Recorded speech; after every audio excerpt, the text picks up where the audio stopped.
um, make it on-demand workforce is probably the right way to say it.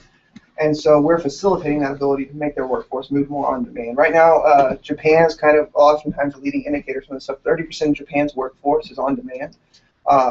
And so we're playing in that space. And so if you were to get in a car wreck, I got in a car wreck a few years ago, and I took my car to actually it was towed. This is a bad brag. To a collision center.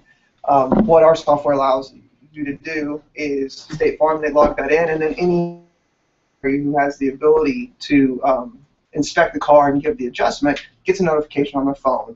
First person to claim it goes, does it, and takes care of it. So we're again kind of automating that, making kind of an on-demand workforce as opposed to having for State Farm to have to pay these people full time. They're only actually getting paid for whenever they're doing work. And I think we'll continue to see more and more of an on-demand workforce. So I'm really excited about where we're at. And why I'm excited about talking to you guys, and I hope some of you guys hang around and talk to me after class, is this software, this technology has been built totally by contractors, and it's terrible. It's been built by 4 different guys, four different shops over the course of 5 years, and it's just a mess. And so I'm paying a guy a lot of money right now to come in and fix it for me.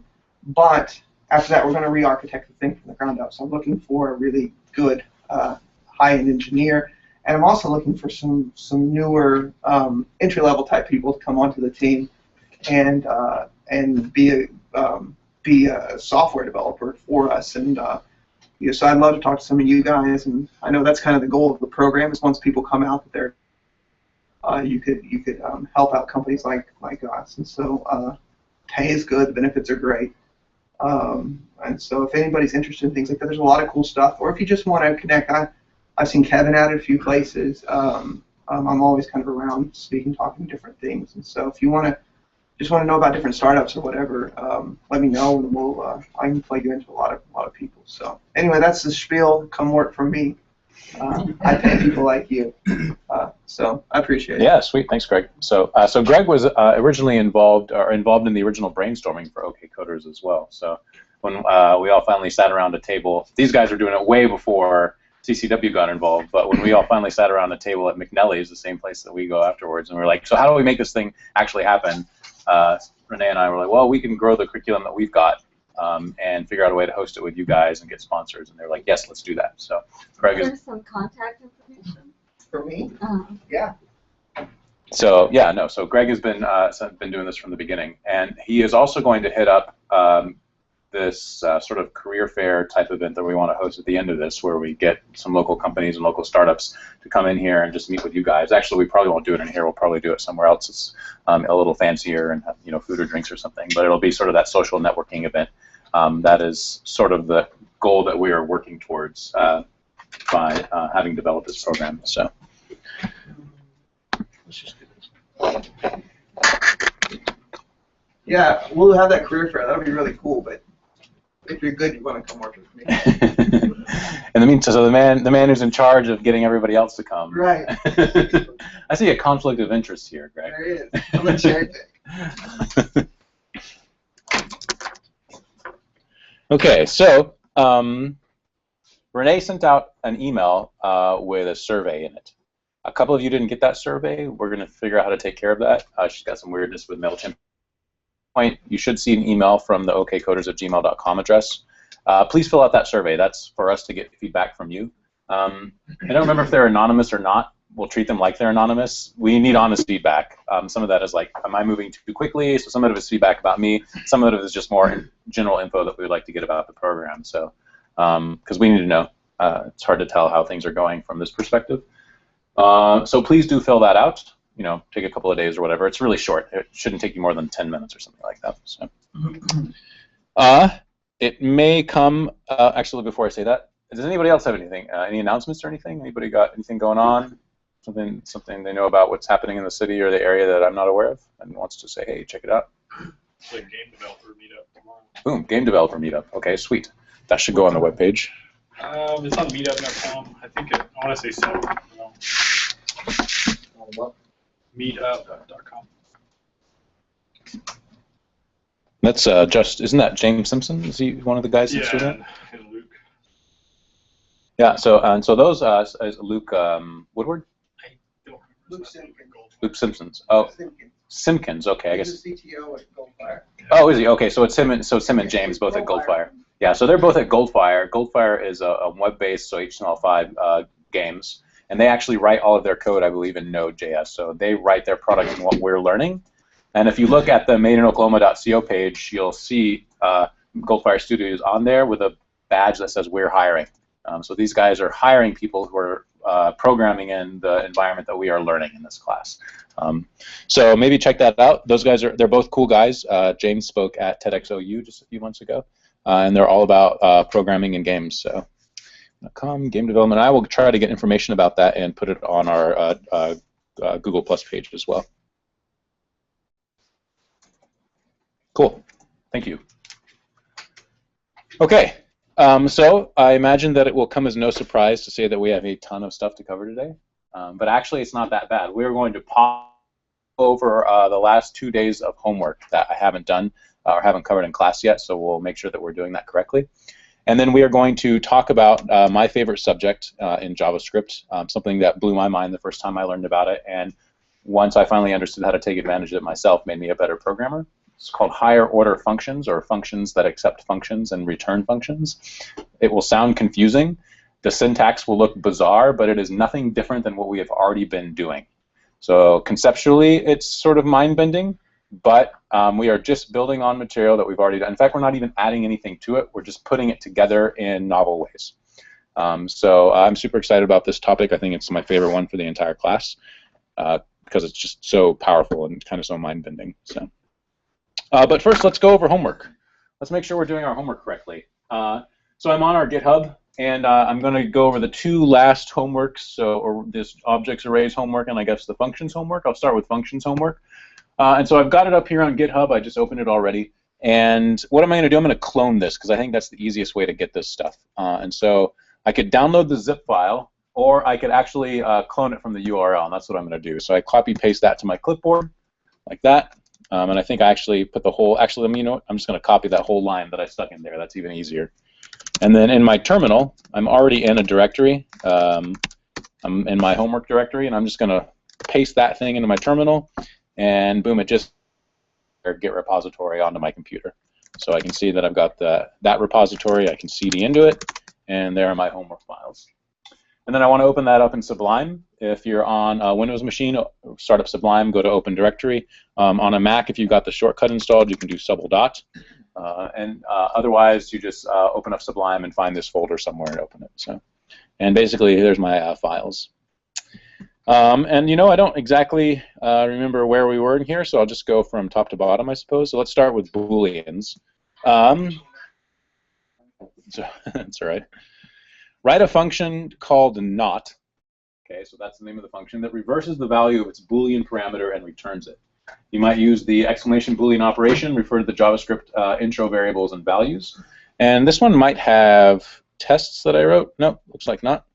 So I want a function. So I start off with a function. I can do it two ways. I can use the function keyword and then call it not, and it needs a parameter. I'll just call its parameter param. So that is one way to make a function called not. The other way to make a function called not is to say var not equals function param, right?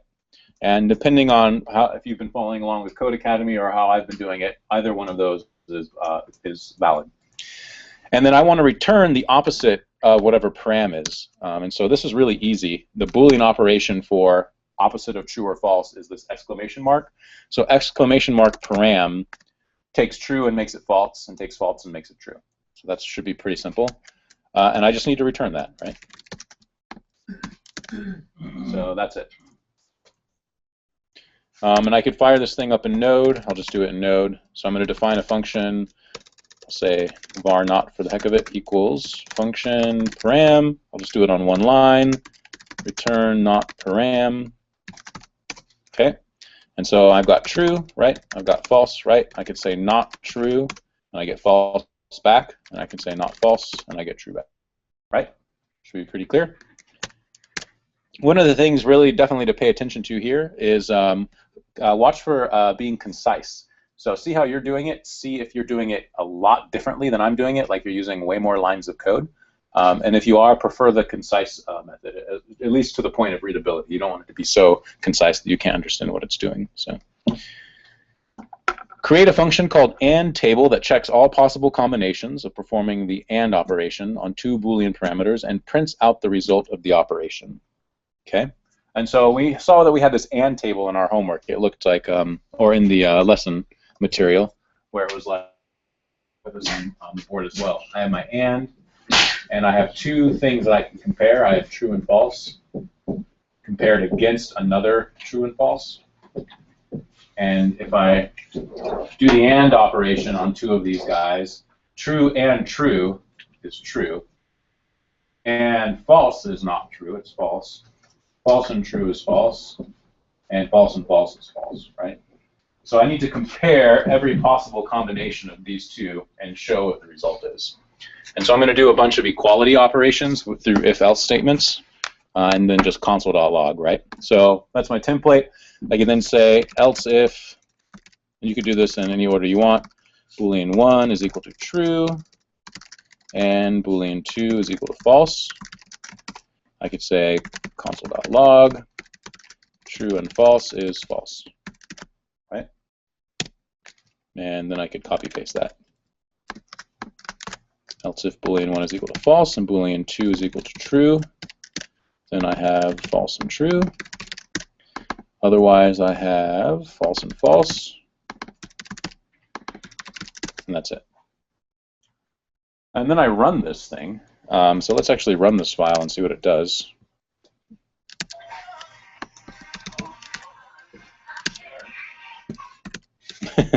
Whoa. Wow. What else can I do wrong? Please. Press every button. All right.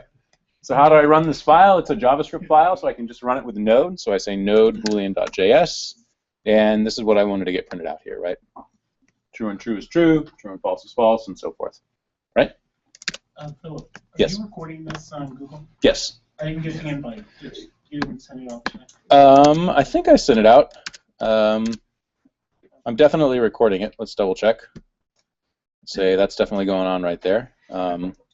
And I don't know how to send an invitation once I've started the thing, but I don't want to sort of mess with it. But it will show up on the page. So, but good to confirm.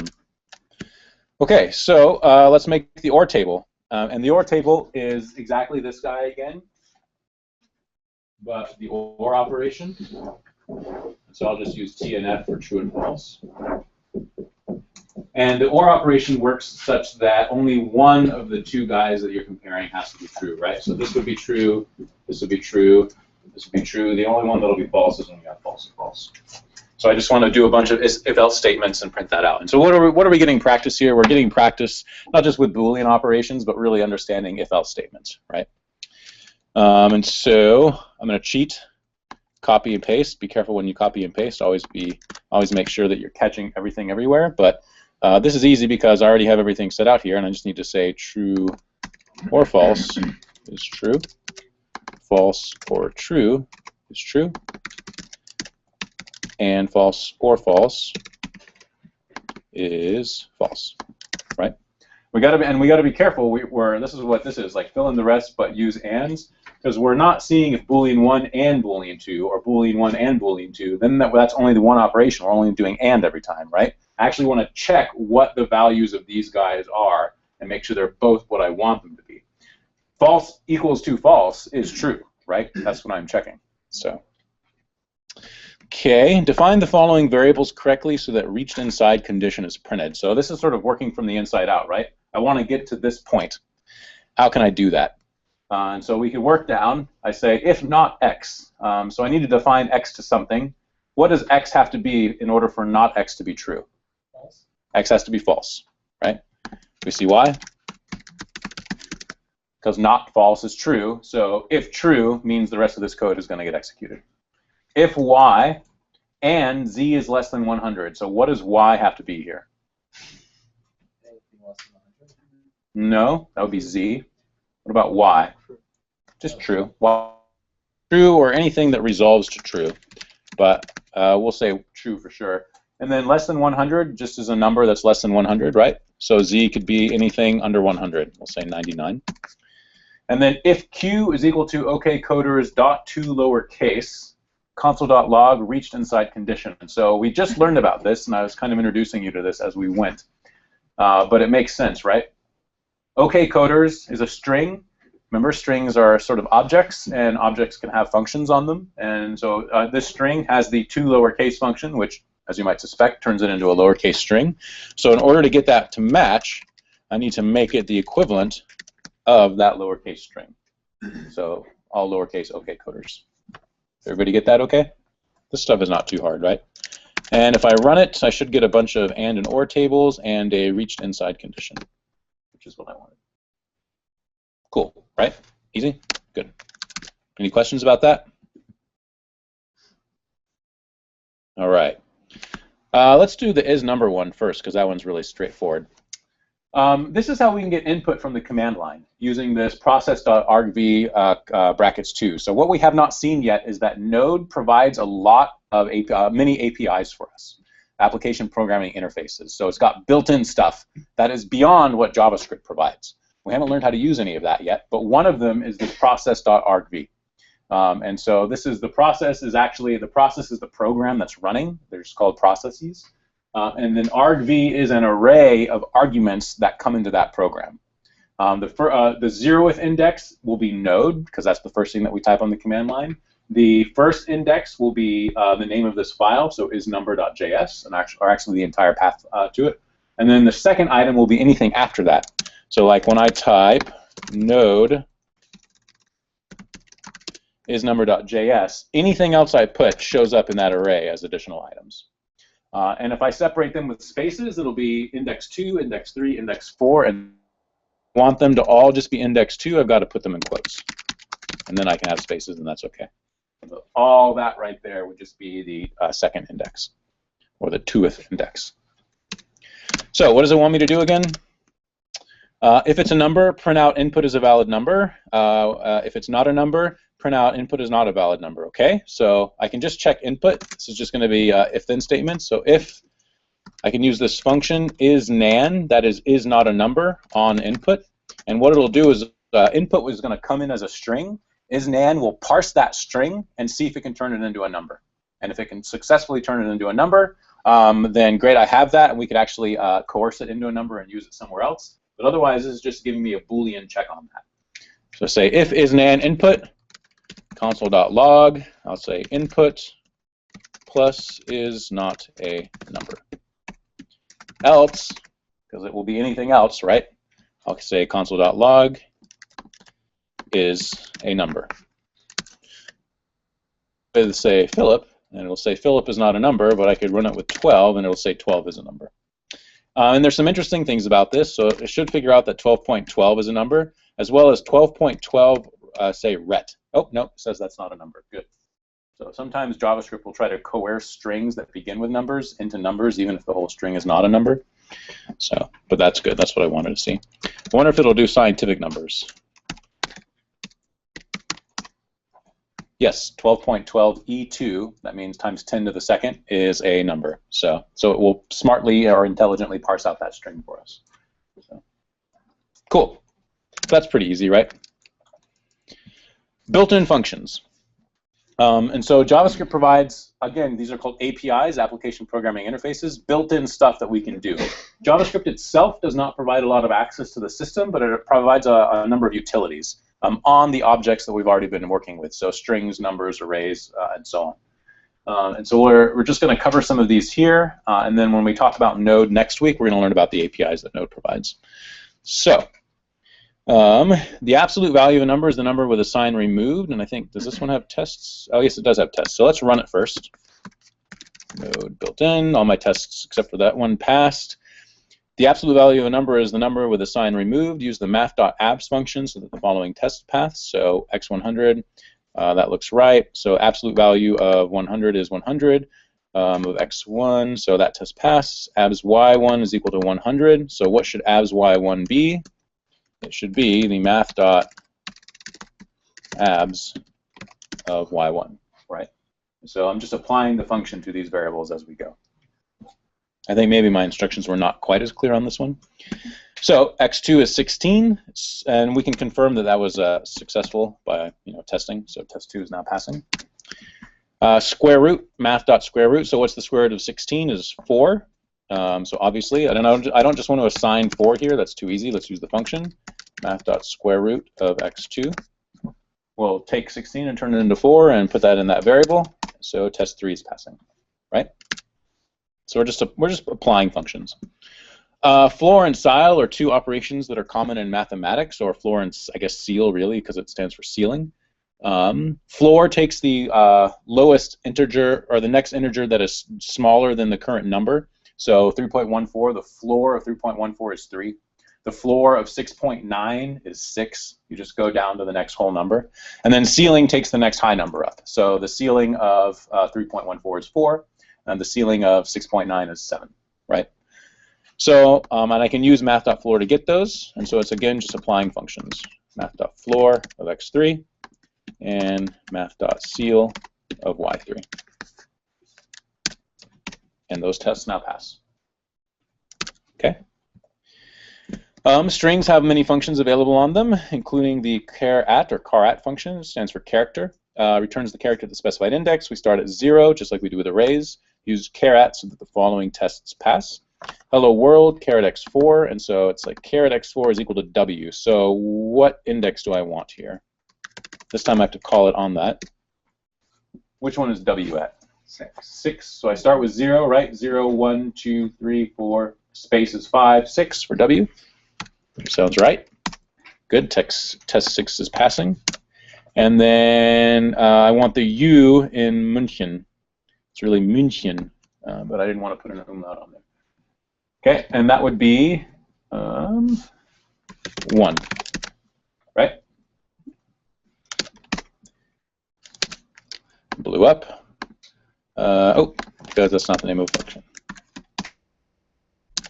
All right, so test 8. Trim. This is a really common operation that you're probably going to do on every single input that you get from any form anywhere, because people will just accidentally add spaces to their stuff, like type their email address and accidentally a space, or accidentally type a space before they start typing their name. So we trim our inputs, which just gets rid of all the white space around it. So we can see that we can turn this string hello space, and white space includes things like tabs and new lines as well. Anything that doesn't appear in the terminal and is either a space tab or new line, I believe, or carriage return. And so we can just call trim on that. So I'm just taking this whole string and calling trim, except for, I suppose I actually want to do it down here. Right? Really handy function to know about. So test 8 is passing. Number 9, extract part of a string with a substring function. Give it the start index and the length. And so if I want to get world out of this string, I can call .substring on it. And I go start with, well, I guess I go up to 6, so we already kind of know that. And I want it to be a length 2, 3, 4, 5 characters. So that should pull world out of that string, right? Yes, test 9 passing. And then find a string inside of a string with the index of function. Give the function a substring that appears inside the original string, and it returns where the substring starts. So if I've got hello world and I'm looking for world in that string, like I want to know where world is, I can use this index of function of that substring. And if it finds it, it will give me the index, 6. If it doesn't find it, it can't give you 0. It probably gives you -1, would be my guess. Well, let's confirm that. We got test 10 to pass. So node, so I'll do blah dot index of foo -1 means not found. Yeah, so I could check for that as the result. And that's an easy way to tell if you got the right input in something. We're not going to cover regular expressions. Maybe at some point in the future we will, but regular expressions for doing complex pattern matching against strings, and they're extraordinarily efficient underneath the hood using finite state automata, which are pretty wild, which is what a computer program, or a computer actually is in any case, but it's a little advanced for now, so they're pretty cool. All right, any questions? Hope I'm not boring you guys to death. Everybody looks like, my God, this is so easy. Okay. Enjoy the pause, because the lesson's going to be nuts. All right. Declare and test all of the functions. So we've got this other functions.js file. I don't know if I tested them, but I guess I should console.log. Basically, we're writing functions. We just want to make sure we know how to write functions. Declare a function called huge number that takes no parameters. Return the number 2 to the 64th power. Use the following built-in function, math.pow, print out the result of calling the function. So this is similar to exercises on Khan Academy, right? I'm sorry, in Code Academy. So I want to have a function. I'm going to do it this way, function huge number. It's going to return something that does math.pow. I'm going to take 2 to the 64th power. That's what math.pow does. It raises the base to the exponent. That's a big number. So if I do console.log, the result of calling huge number, and we get this, right? This will be the first thing that evaluates inside of this statement. Huge.num returns that number, so that thing gets evaluated. The result is returned. This becomes the result. We console.log the result, right? Always working inside out from what's going on. And that is what 2 to the 64th is, 1.8 something. Okay, that should also tell us something that JavaScript can handle very large numbers, right? I think that probably has to do because we're on a 64-bit machine and we're running Node. I don't know how the browser does it exactly. Declare a function, test it, that takes one parameter, the number x, so that'll be the name of our parameter, and then we do a bunch of if statements to see where that number is and print out some kind of result. And so we'll say function, test it. Takes a parameter x. We'll do if, we say x is less than 0, else if, so I'll just go ahead and template this, x is equal to 0, else, or else if, since there are no other options, we could just say else here, but I'll go ahead and say else if to be explicit, x is greater than 0, and I have some unnecessary spacing there, and that's it, right? And then we can do console.log in each one of these. I'm not going to fill that out. But the point here is really we write a function, we can stick if statements in it. Yeah, that's it. Declare a function called add suffix that takes 2 parameters, the string name and the Boolean male, so if it's a female, male or female. If male is true, return a string with Mr. prepended to it. If male is false, return a string with Mrs. prepended to it. String concatenation, so it's not that hard. Incidentally enough, you wouldn't be surprised, or you might be surprised to see how often like specifications come to you as a programmer. So if you're writing code, somebody is usually telling you what code to write, unless you're writing it yourself. This is what it looks like. They're like, do this, and here is an unambiguous definition of what you need to do, so that you know how to write the code without somebody else doing it for you, right? Hopefully that won't be all of your programming. This is not necessarily that satisfying. Eventually you get to the point where you're helping out with defining what you want and have some input on the features as well. But specifications are good. You have to understand what you want to write in order to write it. And it has to be specific. All right, so function, add suffix. That takes 2 parameters, a name and a Boolean. If the person is male. And don't do tests like this if male is equal to true. That's redundant. True is true. True resolves to true. So if true is the same as saying if true is equal to true. That's satisfactory. And then I will return Mr. plus the name, right? Otherwise, return Mrs. plus the name. Ooh. There you go. There is an even shorter way to do this. There's so we've seen operators. We've seen a number of binary operators. So where we have 2 terms, one on each side. So we say like term 1 plus term 2, right? It's a binary operator. The AND is a binary operator. The OR is a binary operator. Equality check is a binary operator. All these are binary operators. There's a ternary operator, I think we call tertiary operator, that allows us to condense an if-else statement into a single line of code. And so I just want to introduce you to this because you'll probably see it in places, but don't worry about seeing this just yet. A return, and then male question mark. And male question mark checks if male is true or not. If it's true, it's going to execute the first thing I put, and then I can separate this with a colon. And if it's false, it's going to execute the second thing I put. And so this is called a ternary operator because we have the thing that we're checking, so the condition, and that you can think of as term 1, and then question mark, term 2, colon, term 3, right? And this whole thing is an expression that gets resolved to either term 2 or term 3, depending on what the condition is. Okay? So it's a very nice, concise way of putting an if-else statement on a single line. And so here I'm going to just do this if it's male, and this if it's female. And then I can delete all the rest of that. Right? That's pretty neat. So, expression, ternary operator, we need to evaluate it, check if male is true or not. If it's true, evaluate it to this, so this is what its result becomes. If it's false, evaluate it to this, and then I'm returning the result of that operation. Right?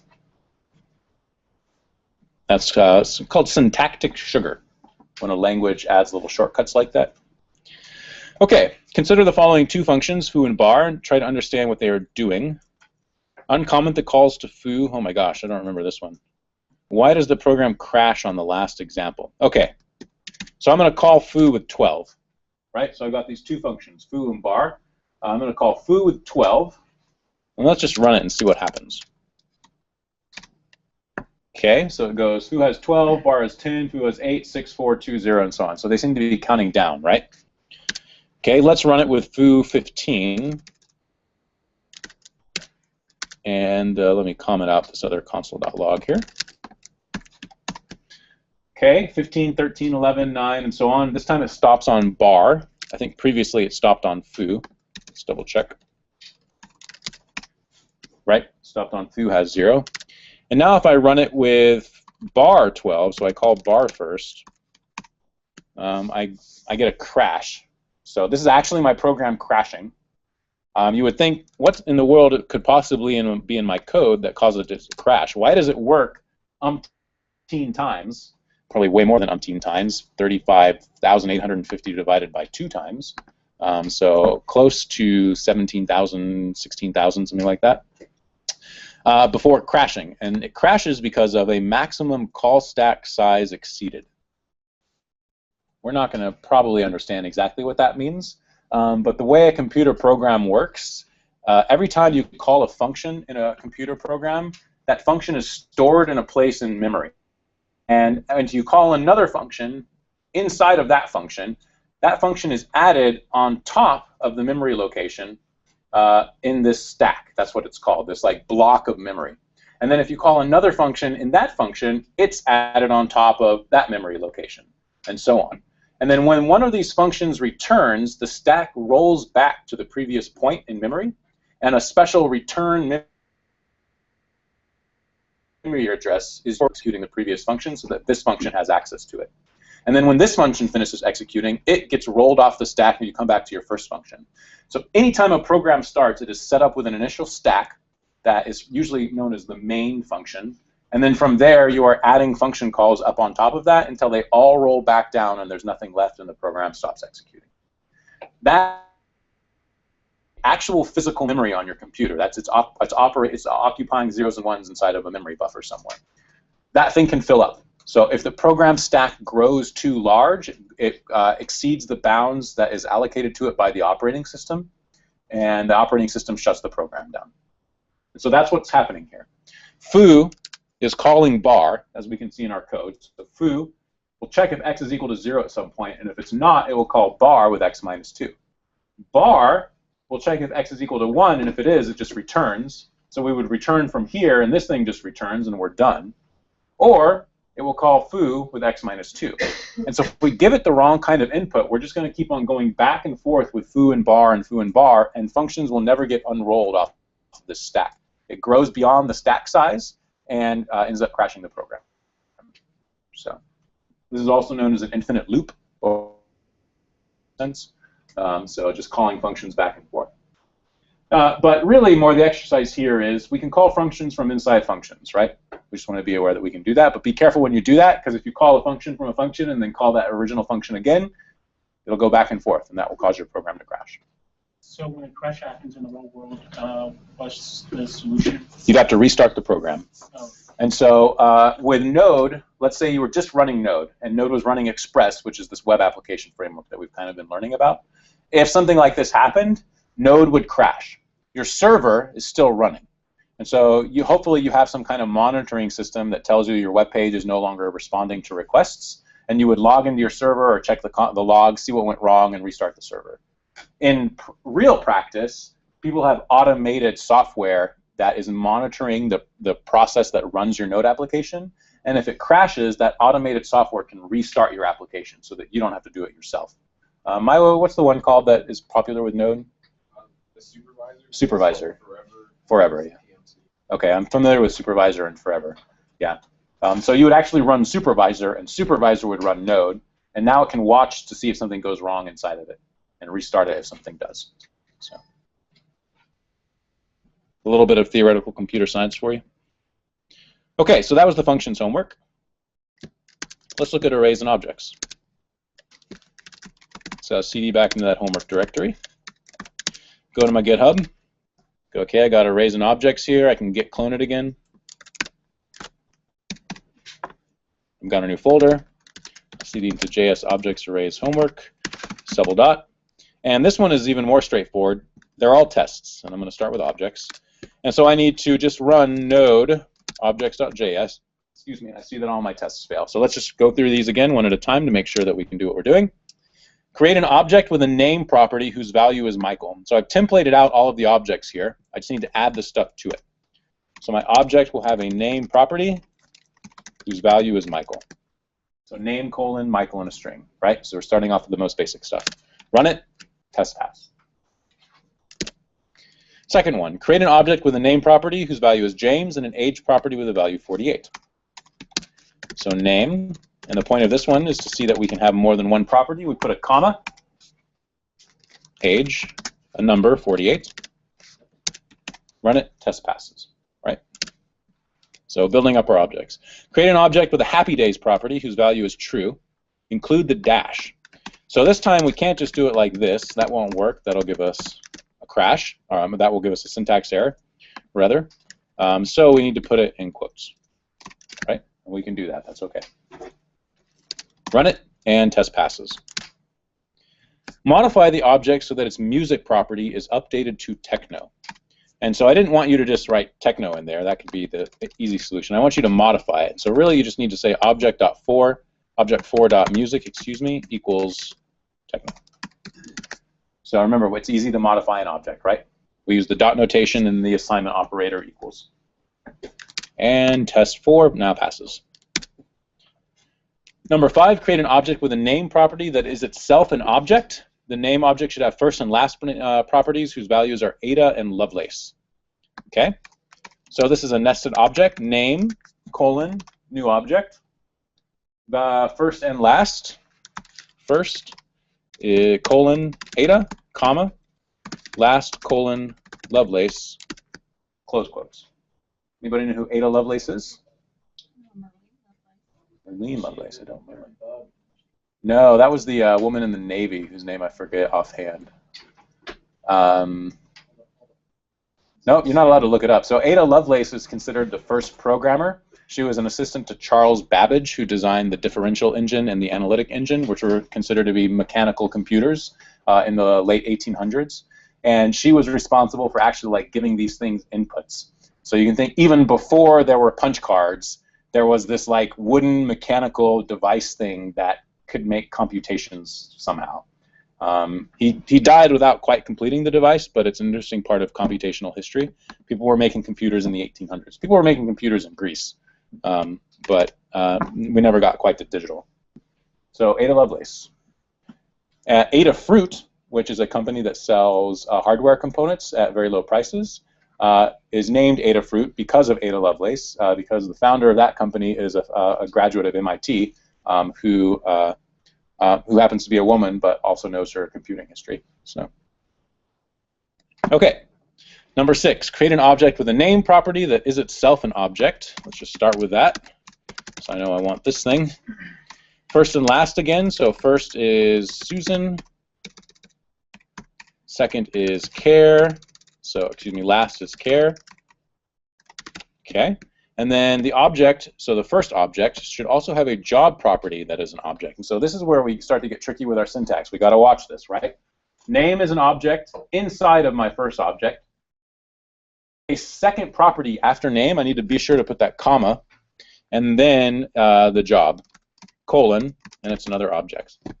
And the title is, I believe, creative director, comma, and the company is next. So, and this is just, we're going to make objects that are this complex. This is not going to be exceptional, and we just got to watch our syntax. If you've got a syntax error, let's delete that comma, and let me run the program. Node is going to tell me.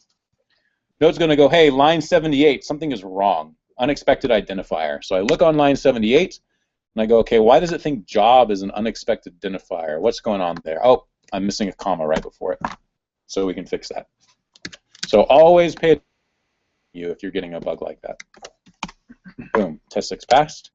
Anybody know what next is? N-E-X-T? They made Unix machines, but they were acquired by Apple. They were, that's right. But what else about them?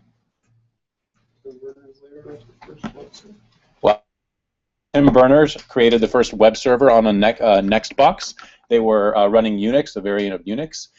Next was founded by Steve Jobs when he was kicked out of Apple by his board. And they went on to later be reacquired by Apple after Steve Jobs was reappointed to Apple's board. And all modern Macintosh computers are based on the Next operating system. So we are all running Next, not Mac really anymore.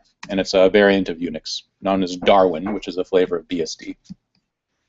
If you do any programming on the Mac, you'll see the NS frameworks, which are the Next Step frameworks, which come from Next. And you'll see some of that on iOS programming as well. So we're still using code that they wrote like back in the early 90s. Create an object with a single function named meaning of life, which returns the number 42. Remember that you can declare a function and assign it to a variable like this, so I point that out because if we want to have a function on an object, we can just say meaning of life, colon, and then the function, right? So I can literally copy paste that, but I'll just show it to you in writing. Function, whatever. Remember, functions are values. This is going to be the key theme of today's lesson. This thing right here, separate of this name, this stuff right here is the actual function. That's the function. Meaning of life is just a name for it that points at it. This thing is really the value. This is the data. And so we can attach it to an object, right? Just like we can attach any other value to an object. And it returns 42. Why is 42 the answer to the meaning of life? Because Douglas Adams got high off of acid, and that's the first thing he thought of. That might very well be true. Who did he get high off of acid with? I know this trivia.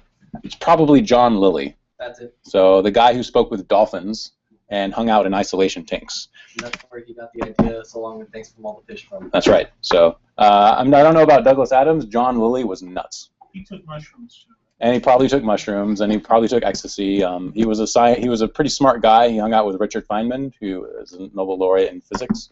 So they're pretty cool dudes. But if you ever read anything that John Lilly wrote, just the guy was crazy. Totally doesn't make any sense. Okay, create an object with two functions. So, and now we're getting into some of this callback territory, right? That, again, is going to be a theme of today's lesson. Create an object with two functions named completed and failed. All right, so I need an object. This is object 8. It's going to have two functions, completed and failed. Let's just start there. And so I need something that's called completed, and it's going to be a function. And I need something called failed, so I need to be sure to put that comma there, and it's going to be a function. Okay. The completed function should update the variable success message below to completed. So really all I need to do is take this thing, success message equals completed. Okay? And then the failed function should update the failure message to incomplete. I'm sorry, to failed. Okay? And it looks, oh, I was inconsistent there. don't redeclare the variables, so I'm not saying var success message equals. I'm actually referring to these variables, which should be okay because I don't refer to them until I actually use this object. We'll see if it crashes the program. And then I've got these functions here, succeeded and failed. And I actually call those functions with my object. So let me run this real quick to make sure it passes. Okay, test 8 passes. What's going on here? This starts to get a little bit more complex. I've got an object, object 8. Object 8 has 2 properties, completed and failed. I've got these functions. These functions want some object called callbacks on them, right? And so when I call succeed, I'm giving it this object, object 8. Succeed has this callbacks param that is object 8, right? So I can check if I succeeded, and I did succeed because I set it to true, and on this callbacks or on object 8, if I have a property called completed. This is a very simple check. We can do a Boolean check to see if that property exists on the object, just the dot syntax. If I've succeeded and that property exists, actually call that property. So then I can say callbacks are the same as saying object 8.completed. It's a function, so I call it, right? So I've attached 2 functions onto this object. I'm passing this object to a function, and then inside that function, it's going to call the functions on my object, right? Yeah. So callbacks dot completed whenever you're checking Boolean value. Yes, You're these. just checking if that exists, right? You're not evaluating. No, that's right. So I'm not calling it here. So I'm only checking if it exists on there. Yeah. Okay. That's like saying, because what happens if we ask for a property that's not on an object? What do we get back? Undefined. And undefined resolves to false in a Boolean check.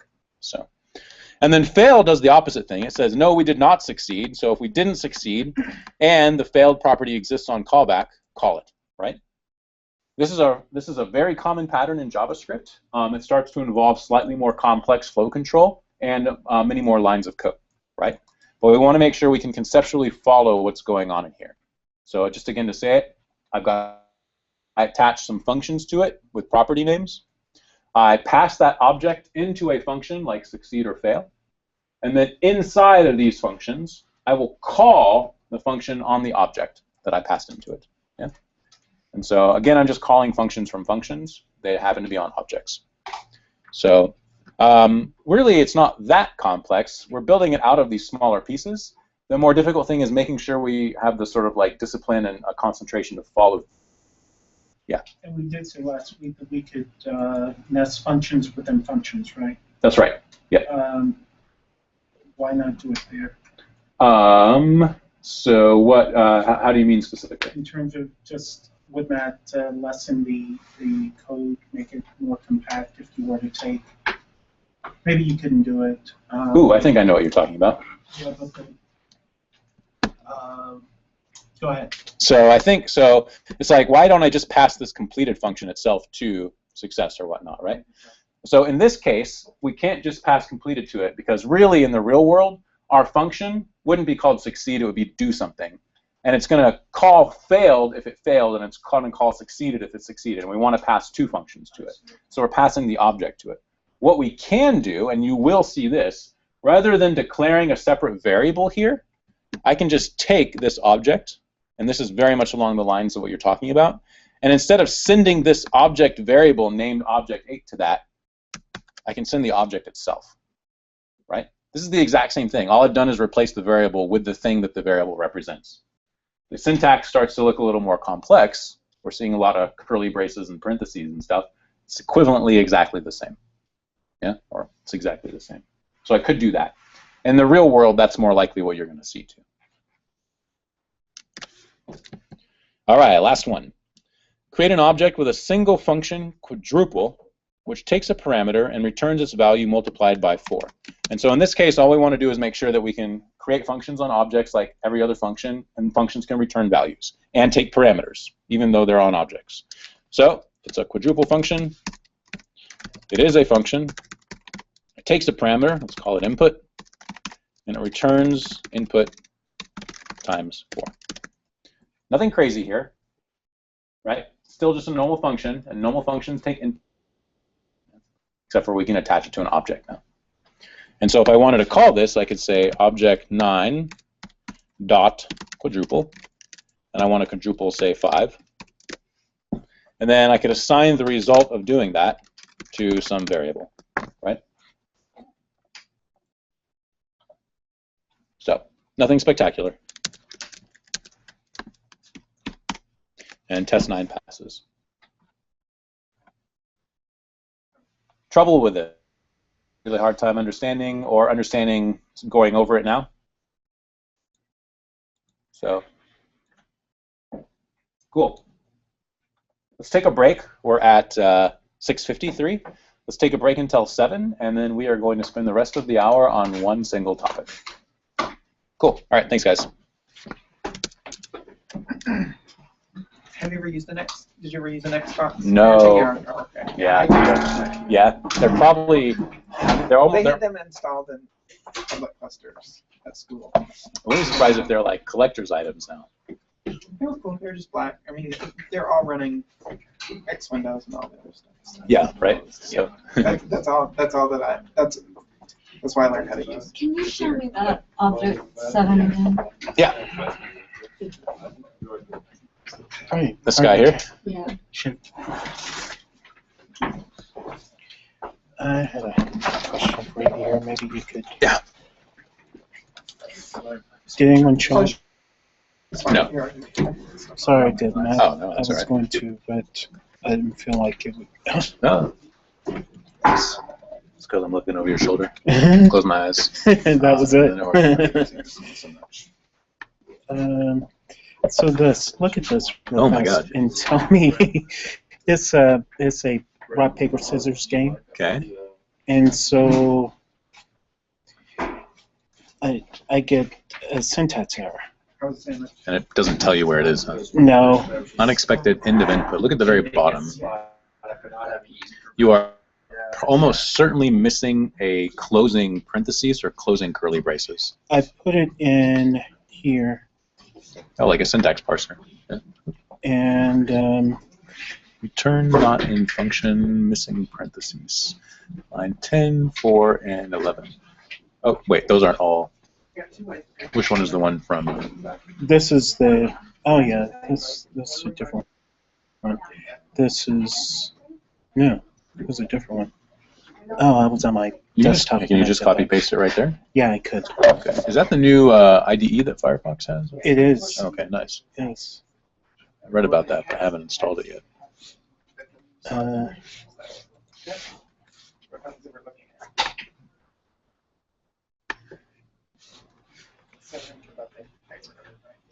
So I can see, I mean, I can already see here. So see this function user? You open up, so you correctly open up the curly braces, but then you don't close the curly braces for the function. So that would definitely be a syntax error. Okay. I thought I. Oh wait, yeah, it would be so yeah, but so let's see. Yep, so you're still not closing it. So yeah, there you go. Sure, it's not quite that simple. Line 4. Let's have a look. Let's look in the Sublime or in the other editor line. Not Sublime, sorry. Actually, well, on here, function.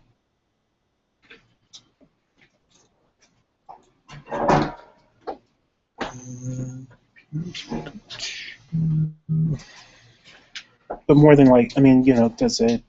I guess I could push through it and try to find the small things. I was wondering if there was a bigger error or something, like if I just got the whole thing wrong. I mean, if I missed the point. Choice is not defined. Well, so we got. I think we finished that. We fixed that one. I think. Choice is not defined. So what are so you got choice here. That's right. That right. Mm-hmm. What is? Where's computer coming from? Well, see, I wasn't sure what to do with that because the computer makes a choice, and so I wasn't sure, like, if they've taken care of that, or I didn't know how to give the computer an instruction to run the code, or what to do.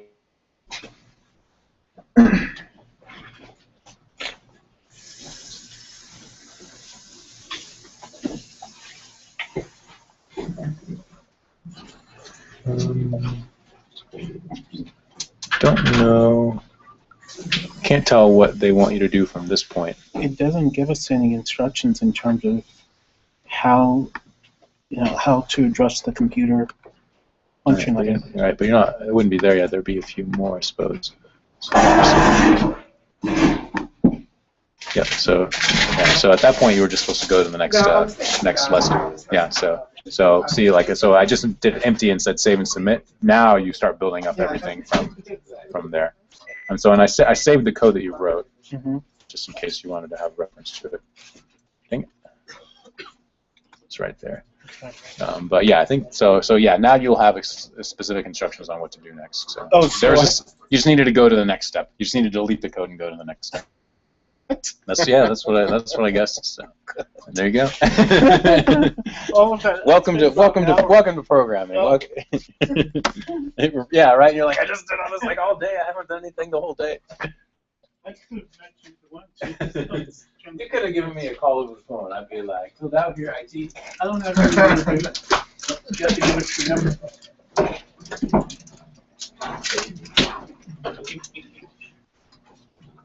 These guys should be. I don't know. No. No, I don't think sure. When I was, Yeah, that's really.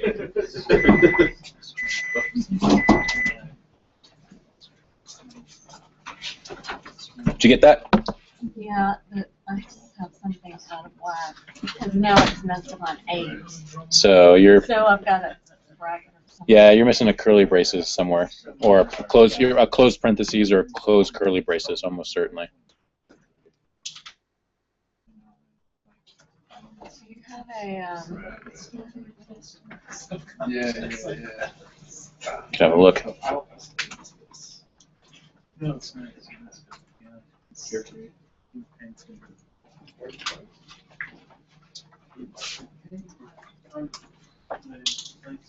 so you have is this Oh, yep. So check it out. And so Sublime is giving you it too. So you got that. See how it's underlined? So the other Right. underlined one is there. So you're missing the closing one for that one, which should be at the end of all that. oh okay. There you go. And so now Sublime says, see, you've completed it. Okay. And that should work.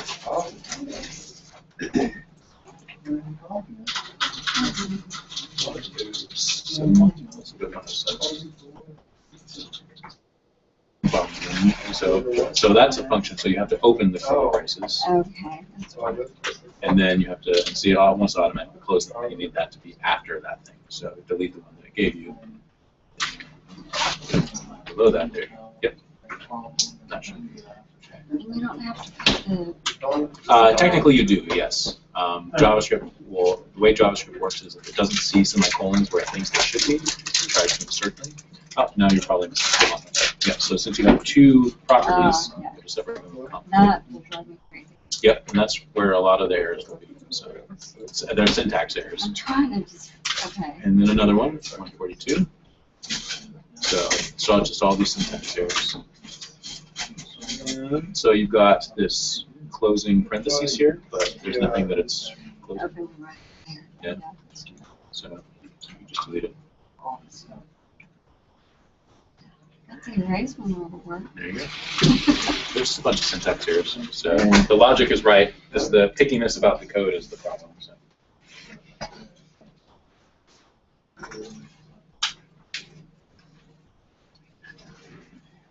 Okay.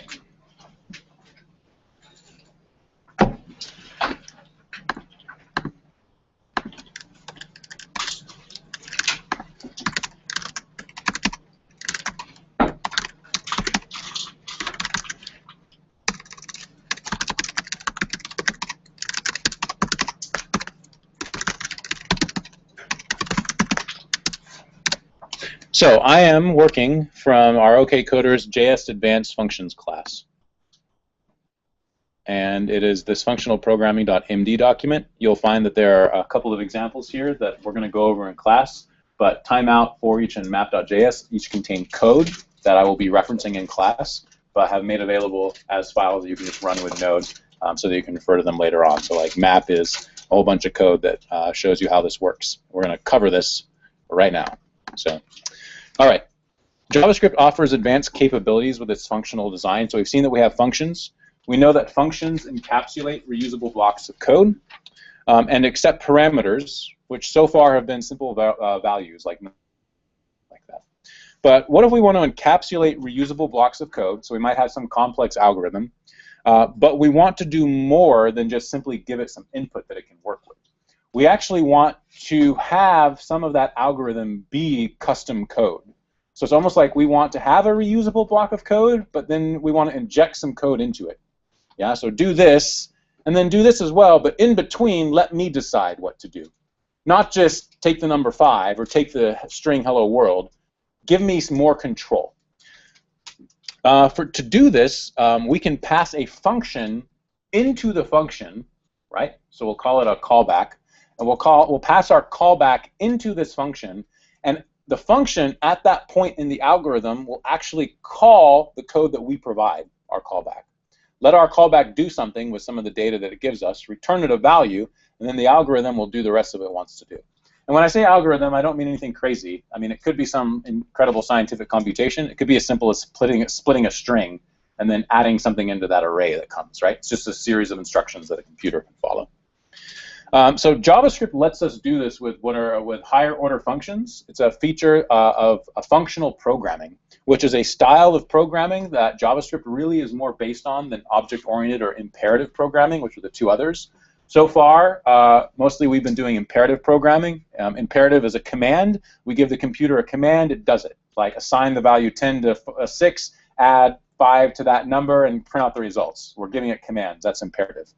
When we start organizing things into objects, so like strings and numbers, as we've seen, are bits of data that have functions on them, and we're going to learn more about that next week, then we're doing object-oriented programming. Functional programming is another style where the emphasis lies on functions and matching patterns in those functions. JavaScript does not implement all of that, but it implements the functional aspects. What this means is that we can pass functions into functions, and we can return functions from functions. So far, we've just been doing values like strings and numbers. Now we're going to start having functions that do stuff with functions. How many of you guys took calculus? Oh my God, calculus, right? Maybe you remember it. I have a really simple function like, say, 5x squared plus 3x. Okay? So I've got a function that's a parabola, it graphs to something. I can take the derivative of this function, right? So I can say d dx of 5x squared plus 3x equals, and then we have some rules for taking derivatives. I bring my power down, so I would say 5 times 2 and then subtract 1 from it. So I end up with 10x, and then this is really a 1 here. I bring my 1 out. 1 times 3 is 3. So plus 3, but now it's x to the 0, and x to the 0 is just 1, so I end up with that. I have turned this function into this function using this function. Yeah? These are called operations in mathematics. This is a higher order function. This is exactly what we're going to be learning about today. So again, one of the reasons why people like you to take these classes, or math classes, before you do computer science. But I don't think this is conceptually difficult. Yeah?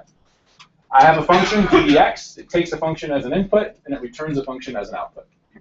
We have functions in programming. I have higher order functions that take a function as an input and return a function as an output. Except for we're not going to have math functions. We have code, right? But that is conceptually what is going to happen. We start off with the fact that functions can be assigned to variables. So we know that we can define a function like this. I can say function foo, and that should be on test.js, so I get syntax highlighting, function foo, right? That's one way to declare a function. But I can also declare a function with variable assignment. So I can say var bar equals function whatever. And each one of these functions does something. Okay? Nothing crazy. Both ways of defining these functions are valid. I can then call either function the same way, one with foo, one with var. The trick is we have hoisting, as Mayo pointed out, where the function foo is seen in the first pass through our program and is available everywhere in the program, whereas the function var, because it's assigned to a variable, is only available after that variable. Yeah, that's really the only difference. But otherwise, they work the exact same way. What's important here, and I'll reemphasize this in a second, is that the function is not the name. I said that just like 10 minutes ago. This bit right here is the function, this thing right here, right? Or really what's inside of this block of code, but including the fact that it can take parameters. Foo is not the function. The stuff is the function. Foo just names it. Var just names it, right? So functions can be assigned to variables, which means that functions are values. Functions are bits of data. That's why we can pass them to other functions. So let's define a function baz that takes a param. And we want to do something with this parameter. Right? So this is just a function taking an argument. We know that functions can take arguments. I can likewise do it var cux. Apparently these are the 4 that are normally used. Equals function, and function takes a parameter, right? And then we can do something with a parameter. Functions, we can assign functions to variables. We can write functions. Functions can take parameters, and parameters are just variables, right, that are locally available inside that function. So what does that mean? If functions are variables, functions can take variables as parameters, then we can use functions as variables to those functions, right? And that is called, as I was saying just a second ago, a higher order function. So I could say function, higher order. It takes a parameter, only this time, parameter is a function, and I need to call it. So I would say something like that. And that's a little low down on the screen. Scoot it up some. There we go. Higher order function takes a parameter just like any other function, except for that parameter is a function, so I need to call it if I want to use it. So then how do I use higher order function? Well, I define some other function, let's say cux here, and when I call higher order, what do I pass to it? I pass cux, and that's it. And I do not call cux, or however you pronounce cux or cux or whatever. If I do that, then this function is going to get executed, and whatever it returns is going to be passed to higher order. That's not what I want. I want the function itself. So I pass, right? I use its identifier to reference it. And now param in here is cux, so that when I call it, whatever this stuff does in here is what's going to happen. Yeah. Does that make sense? I don't think that's not too crazy, right? So I'm just passing a function to a function. It's called a higher order function. This is like a derivative. Let's see a practical example of this. So I'm going to blow all that stuff away. JavaScript has a built-in function called setTimeout. So this is a built-in function, setTimeout. I can just call it. SetTimeout sets up what's known as a timer, which is a way to set up sort of a delay. And you pass it a function, tell it what kind of delay that you want, and after that delay passes, your function gets called, right? So the first parameter is going to be some kind of function, and then the second parameter, and I'll just say here some function, right? And then the second parameter is going to be the delay. This needs to be a function. Delay needs to be a number in milliseconds, so thousands of seconds, right? Well, some function, might as well define it, it needs to be a function, so I'll say var some function is equal to function console.log got called after timer fired. So that's what you might say. So all it's going to do is call some function, and all some function is going to do is console.log got called after timer fired. Important thing here is I'm going to say console.log before I call the timeout, or call the timer, so getting ready to call timer. And then I'm going to call setTimeout, and with a delay of, say, 2,000, so that'll be 2 seconds. And then I'm going to console.log next line of code after setTimeout. And watch what gets printed at the console here. So I'm going to run it. Oop. Node test.js. Getting ready to call, next line, then got called. Well, watch my order of operation, or watch my linear order in terms of the imperative-like order. I say this, then I say this, which you think would call some function, but it doesn't. It immediately jumps to the next line of code and executes that. And only after the delay does this bit of code get called, right? This is called asynchronous JavaScript. It's happening out of time. It's happening out of the linear time. Like if this were to happen in the order that it goes down the code, it would be boom, boom, boom, but it doesn't, right? We've added this delay. And so we're like setting off a background counter that's counting down to 2 seconds. It lets continue executing while that's going on.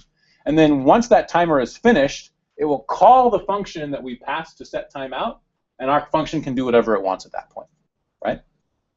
So we are now radically altering the order of operations in our code, the control flow. Yeah?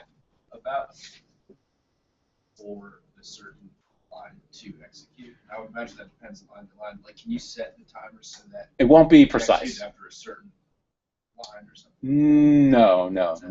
It won't be so precise. Okay. No. So, I mean, if you wanted to call some code after you had previously executed some other code, just call that code after you execute that other code, right? But it depends on what computer system you're on. It depends what operating system they have. It depends on if you're in a web browser or on the server. I mean, you can't just. I mean, it's not even 2,000 milliseconds as it is, right? It's going to be something around 2,000 milliseconds. So like, why would you do this as opposed to just writing it whenever you want it to? So I think this is a better example of what we will be using this kind of code for. Let's say I want to access a database. And let's say that database lives on another computer. And so if I want to access, I've got my web application running. The user goes and views my web page. I need to access that database and get the data from it before I can respond to the user, right? In order to access that database that's on another computer, run some kind of operation to query the results and get the results back into my JavaScript program, that could take like 4 seconds. If that takes 4 seconds, for 4 seconds in most normal web application environments, my computer is just going to be sitting there not doing anything else. I cannot respond to any other incoming web requests. So if like you request my page and run a database operation that takes 4 seconds, and then I request my page immediately after you do, the server is just going to sit there until it's finished dealing with you before it responds to me. And so I get a 4-second delay.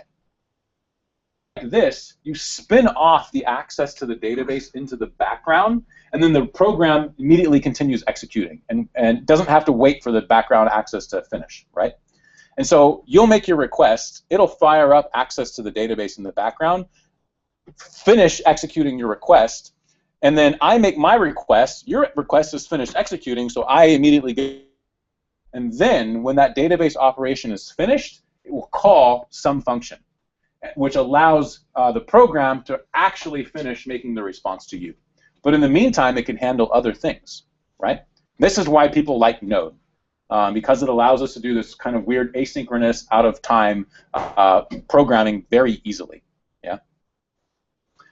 This is a silly example, but demonstrates how this kind of stuff works. Yeah. I guess the most logical question after that was, how would you know what is going to? I guess you would run a test first before you then complete the code?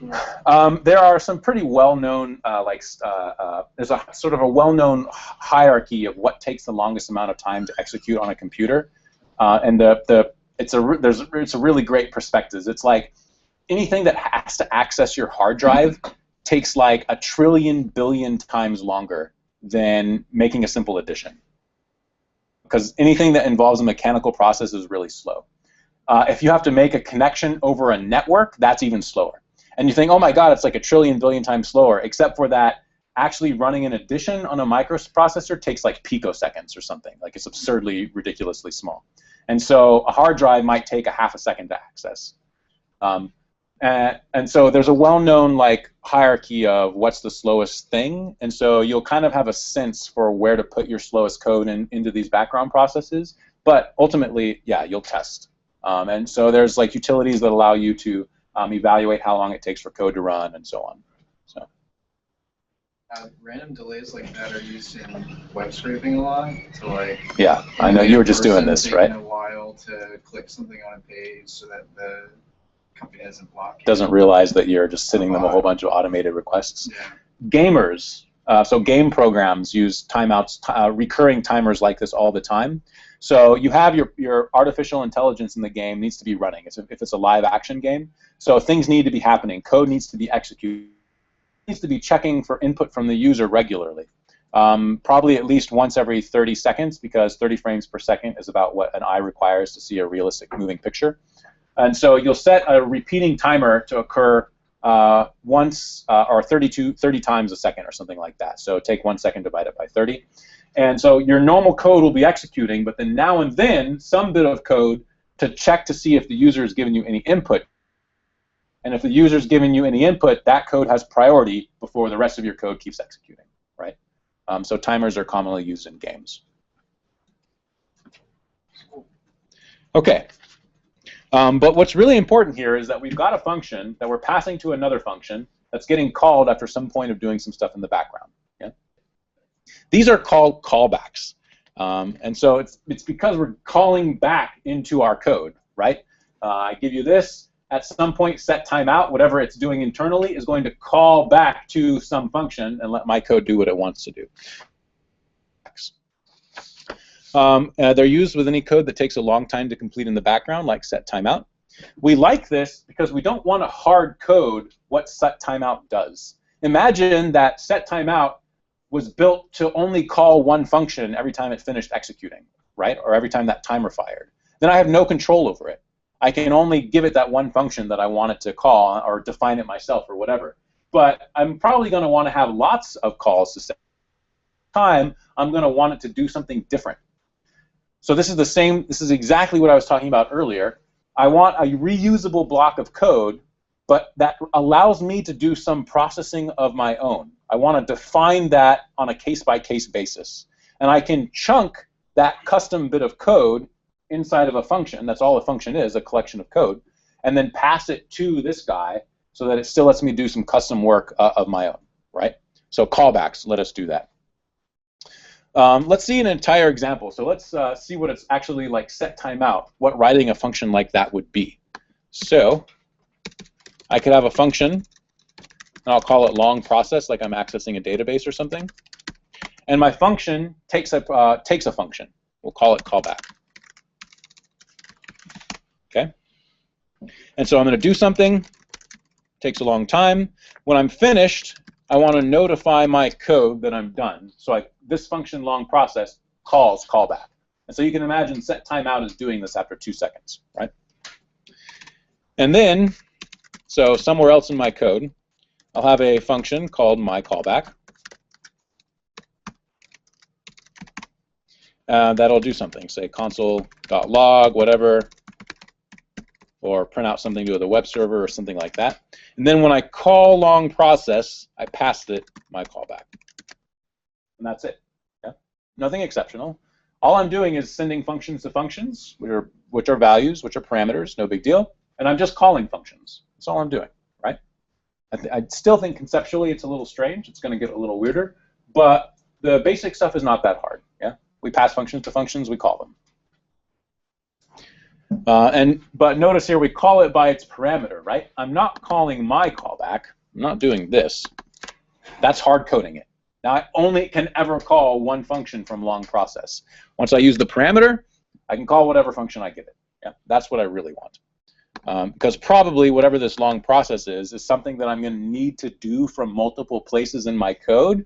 But each time I have to have some kind of custom response once it's finished. So hard coding would be actually like saying what function it calls. Here I'm hard coding my callback into it.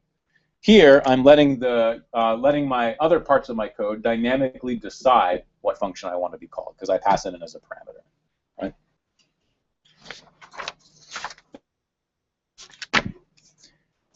This is a callback, my callback. My callback is a function. Functions can take parameters, right? My callback can take parameters. Yeah, it's just a function. Let's give it parameters. In fact, it's really common for a callback to have 2 parameters, results and error. We're going to see this a lot in Node. And so imagine my long process is accessing some database, and it gets all of the rows from this database, all of those entries, and it wants it to give that back to my code. Yeah, so whatever, my callback is going to do something with those results. How am I going to get it back? My callback needs to take the parameters that this operation will provide when it calls it. Yeah? And so you can imagine my long process does something with the database and gets an array of data back. And then let's say there's a Boolean value success, or let's rather say error, that tracks if something went wrong in the database. Yeah. And so then we actually, I actually get the results, see if there's any errors. And now when we call callback, we need to pass the results of the database operation to it and let it know if any error occurred. Yeah. So again, all I'm doing is adding parameters to my callback, and parameters as our arguments into it when I call it from the long process. So again, I'm just passing functions around. Functions can take parameters. That's not crazy. I'm just kind of combining all of that together now, right? Very common to see this. Long-running operation gets something when it's finished, needs to send it back to that bit of code that asked the long-running operation exactly to get that stuff, right? Yeah. Question. What happens if we try to pass a function into that does not take a parameter? Well, in most programming languages, the program would blow up, so that would result in an error. But JavaScript is weakly defined. We can overload functions in JavaScript, which means we can write functions that take different parameters but all have the same name. Java, let's say, so what he's asking is, what if my callback here didn't have results or error, right? Callback is still, this guy is still going to be called with two arguments, yeah? So where do they go? Well, it's going to work. It's not going to crash.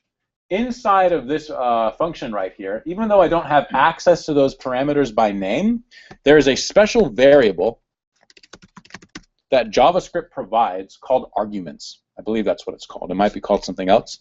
Arguments is an array of all of the parameters that get passed to a function, even if you don't pass them in by name, even if they're not available by name. So I could actually get arguments 0 and arguments 1, right? And that would be the DB results in the error.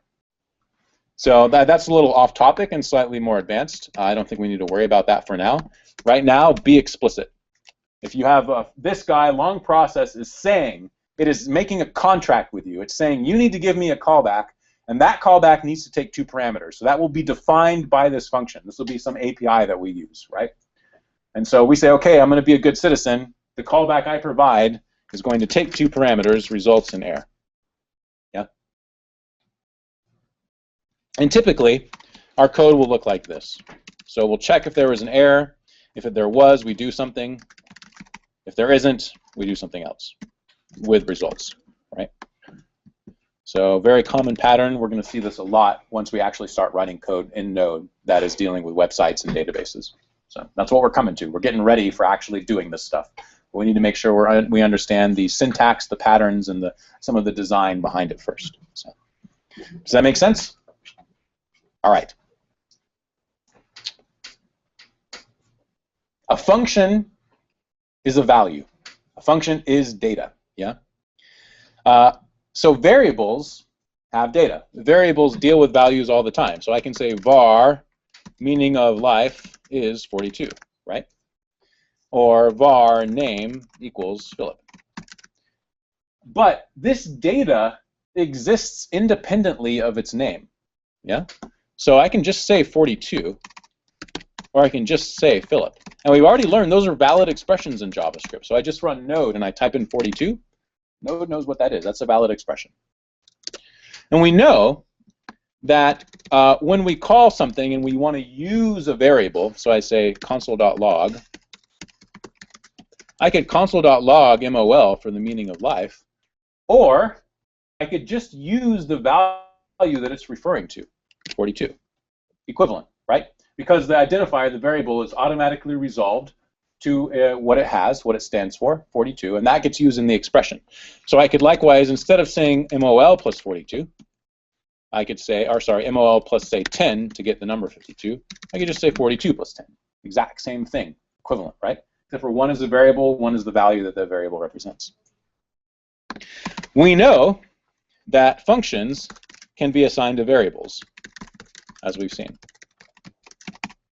Right? So it's going to do something.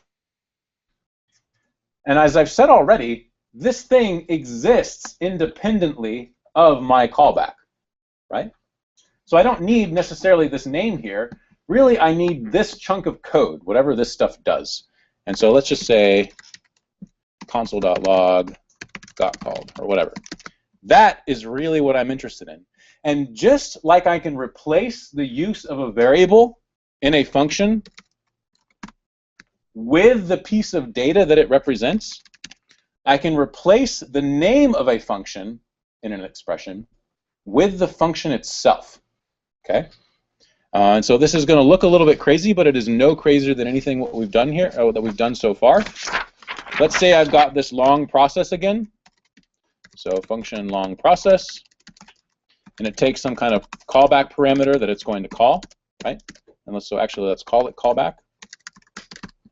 It's going to call it. When I was calling this before, I would say long process my callback, right? But just as I can replace the name of a variable with what that variable actually points to, it's the name of the function with what that function points to, right? Because that is what is important here, not the name, but the thing itself. And this syntax starts to look a little bit hairy, but is nothing different than what we have already done before, yeah? I'm just using the piece of data directly inside of the expression rather than assigning it to a variable first. This is called an anonymous inline function. This function is anonymous because it no longer has a name. I cannot refer to it from anywhere else in my program. Nowhere. It's a nameless function. Yeah, still a function, doesn't have a name, no identifier. Yeah? It's like 42. I just 42. Right? It is inline because it is not defined on its own line of code, like every other function we've seen so far, but because it is defined inside another expression or statement. And then, moreover, it exists only when long process, or the call to this original function, is executing. Its only existence by name anywhere in the entire program is by that parameter callback, right? Once this function finishes executing, this guy is done. It no longer exists. Node will free up the memory associated with it, yeah? So I can never refer to it again. It's sort of like a temporary function that will let me do something associated with the result of long process, right? We are going to see these everywhere, yeah? Functions. Functions like every other function that we've seen anywhere else, except for that it does not have a name. That's the only difference. The syntax for this,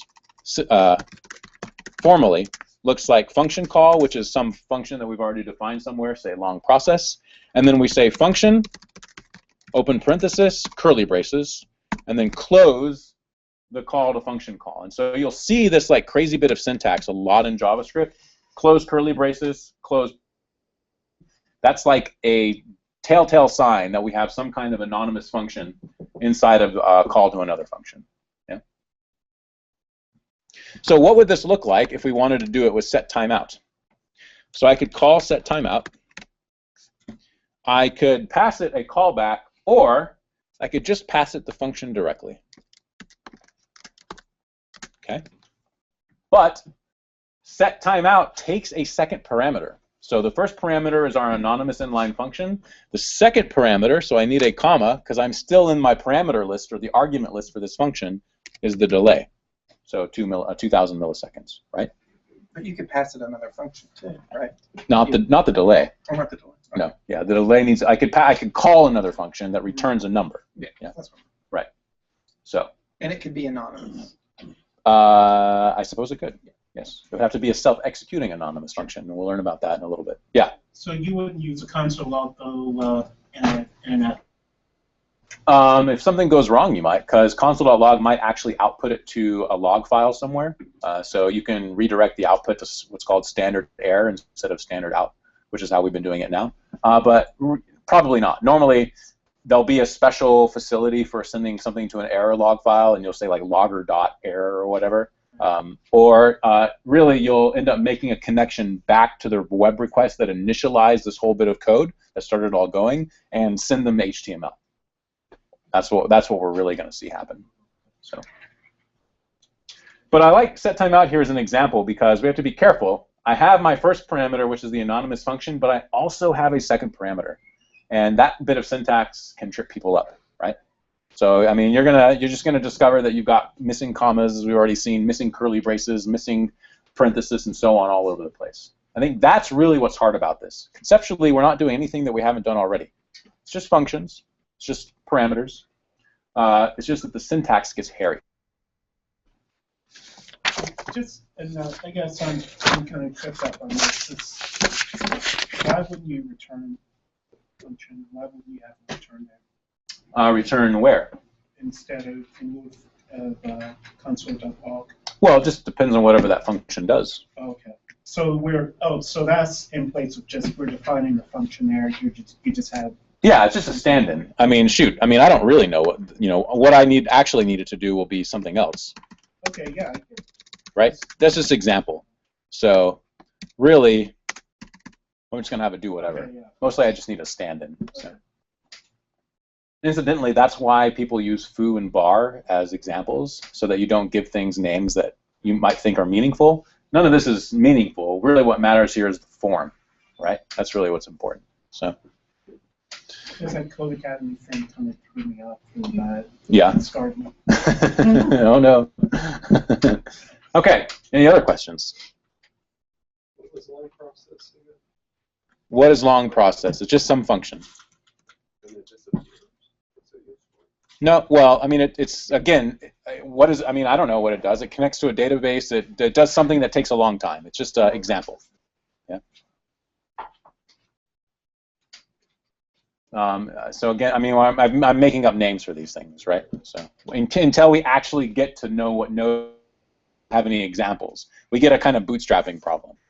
We can't get to those examples until we know how to use them, but it's weird learning how to use them without having relevant examples, right? So we sort of make stuff up. But I think setTimeout is a good example of this in real life, because setTimeout is a function that behaves exactly like this and is used for stuff. So that's kind of our real-world example. Okay. Functions can take functions, and we just call them from it. Those are called callbacks. Maybe a little trippier. Functions are values, right? To say it again. A function can return a value. So we've seen that we can have a function, we'll say function foo. Function foo can return 42, right? Well, a function is a value. We can return values. That means that we can return a function as well, yeah? So what can I do here? I can actually return a function. And who knows what that function does? Let's not even give it an example. So this right here is a derivative, right? So a derivative is actually returning a function, yeah? So I would have some kind of input, so f of x or whatever. And what I return is the result of foo doing something to f of x or whatever. So, and then this whole thing would be the derivative. And so I'm returning f of x as a function. I'm returning some function that I derive from f of x. Yeah. I think practical results for these are even harder to find, but I want us to be aware that we can do this, right? Just as we can take functions as inputs, we can also return functions as outputs. What did a value say in an actual program, say that you have a variable that you don't store in a database? Okay. That would be derived.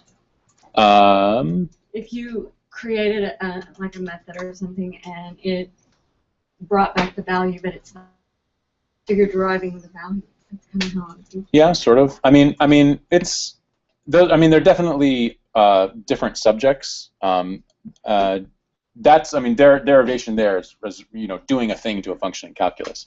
And if you're just deriving a variable, you can probably just work with variables. You may not even need functions for it. So like, I'll get the name Philip and I want to capitalize it. So I derive the capital name Philip from the lowercase name. Use the capital one somewhere. But I don't need to store it, right? But that's just a local variable, yeah. So so it's a little bit different. But yeah, when you do that, yeah, you just use normal variables. So you might have a special function that does that, but it's different from passing functions around. So okay. So let's say that this does console.log.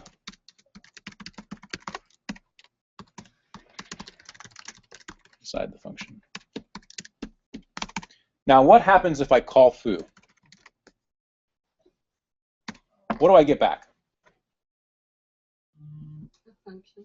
Yeah, I get back a function, right? Okay, not a trick question. I'm actually returning a function. So the result of calling foo is this guy. So I'll say var result is foo. How do I use result? Call it, right? Result. That's what it is. Result of function. So I can actually call it, right? I think this is a little trippier and doesn't have as many practical examples, although it's used in very subtle ways in some places that I've seen. But again, calling foo returns a function. If I want to use the function that it returns, I have to call it. Yeah? Functions can just be variables like that. I could clean out some of this syntax here and immediately call what foo returns. Right? So that looks a little bizarre, yeah? But just evaluate it from the inside out. So you call foo. Foo returns a function. I call the function that foo returns. Yeah? So it's really not that crazy. It just looks bizarre. The sort of canonical example of why you wanted to do this. So what is foo here? What is foo really doing? So foo's returning a function. In a sense, it's a function factory. Every time I call foo, I'm going to get a new function back. And it's a completely different function. So if I call foo once and then I call foo twice, those are different functions that I get back each time. Yeah, I'm actually making functions. And so you'll see, sort of as an example, this function called make power. And I'll call this guy power. And then I'm going to return a function that itself takes a parameter. I'm going to call it x. Right? And so that's not surprising. I'm just returning a function. The function takes a parameter. And what I want to do in the end is return math.pow x to power. And we've already seen this. That's like saying 2 to the third or 2 to the fourth or whatever. And so now, when I call make power, I want to send it the power that I'm going to use. So I'm going to square something. I'm going to raise it to the second power. I get back a function, and let's call it square. And now to use square, I need to call it, but itself takes a parameter, right? And so I need to pass it the thing that I want to square. So that is saying take make power, make whatever that does, the function that it returns square anytime. Now call that function and give it a value. And so the result of this will be 10 to the second, or 100, right? And then I can make another function, var cube equals make power 3. And then I could cube 10 and get 1,000 back. So I'm actually making functions as I go, right? I can dynamically make up functions. You might think, why in the world? So what I'm doing here is I'm making a function, it returns a function that uses the first parameter and takes a second parameter. Yeah? Why don't I? Yeah. I was going to say, do you have to sort of dictate what the data type of power is? No. Never. Never in JavaScript. JavaScript does not care. Ever. So that's trouble, right? Because I could pass a string to this, and then I'm totally screwed. So we always need to be aware of what kind of data our functions accept. So why in the world would I just not call math.pow 10 to the second or math.pow 10 to the third? That's exactly what I'm doing in the end, right? And that sure seems a hell of a lot easier than making a function that makes a function, then calling that function with the first parameter, or this second parameter actually, and then calling that thing with the first parameter. Like, what in the world is the advantage? Go ahead. It's giving you, it's truncating your code.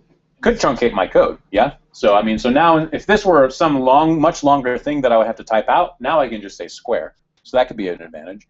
I've seen some other that I can't even explain myself. I see them like every now and then dealing with JavaScript where somebody finds a really good reason to do this. You're going to see this a lot less often than you see functional parameters. Yeah, I just want you to be aware of a function is nothing special in the sense that, you know, I can return it. It's just a function. It's a value. I can return it. That's totally okay. That's totally normal. Don't let that trip you up if you see it somewhere else. Although I don't see a lot of practical uses for this. Mostly, again, you see functions being used as inputs, not as outputs, right? So are there any advantages? Yes. And it's called a closure, which is the exact next subject. Incidentally, this is called currying. When you take a function that would normally require 2 parameters and decompose it into separate functions that each take 1 parameter, and then call those one at a time. Yeah, and that is used in mathematics and lambda calculus, and I don't even know what that is.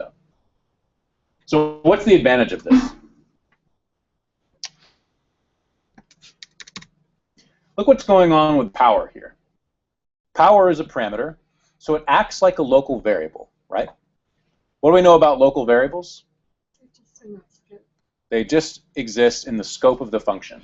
So power is only valid between these 2 curly braces, right? But look what's going on. When I call make power and then later call square, I'm still able to use power even though this function has finished executing. This function is no longer in scope by the time I actually use the local variable. How can that be possible? You called it. The result was in the make power, or in the square. Right, but this function has finished executing. I'm out of its scope now. Because you had the variable, you defined square as the make power. Right? Okay. Ultimately the answer is yes because I'm using power. But there should still be a moment of something is wrong here, right? I'm done execute. I return this function. I'm done. This function is finished executing by this point. But I don't actually use power until it's finished executing. So it's all. You guys don't have the concepts for quite understanding what that does. Mostly, I want you to look at it and be confused. That's really what I want here. It's like remove the function though from make power, then you would be able to use it, right? Over here, I can use it right now. This code works, right? So the reason this works is because a function doesn't just create a local scope when it comes into existence. It also captures the scope that it is defined in and carries it around with it. Okay? And so when I declare this function inside of make power, this function looks at everything that is currently available inside of its scope, including any local scope and any global scope, grabs a hold of it, and then carries it wherever this function goes. Where does this function go? It goes to square. And so now square has a reference to everything that is available when this function is defined. And that includes the local parameter power. So even though we're outside of the scope of this function, square is carrying it around now. It's preserved it. It's preserved it in its current state, which is why a second call to make power does not override the first one. It actually grabs a hold of that too and says, all right, I'm carrying this with me. You can't use it anymore. It's mine. I have a reference to it. This is called closure. And it's called closure. The best way ever to explain is because literally the function encloses around the environment that it's defined in, and like I say, carries it with it. This is an extraordinarily powerful concept in JavaScript. And it is one of the reasons why you might want to do something like this, so that you can capture some kind of variable and then carry it around with you without having to worry about it being modified. It gives you a lock on that variable, and then you can do stuff with it. Exactly what, I don't have good practice. Yes? So real quick, just from looking at it, how can you tell that square accepts an argument for x? Because when it was declared, it doesn't have any.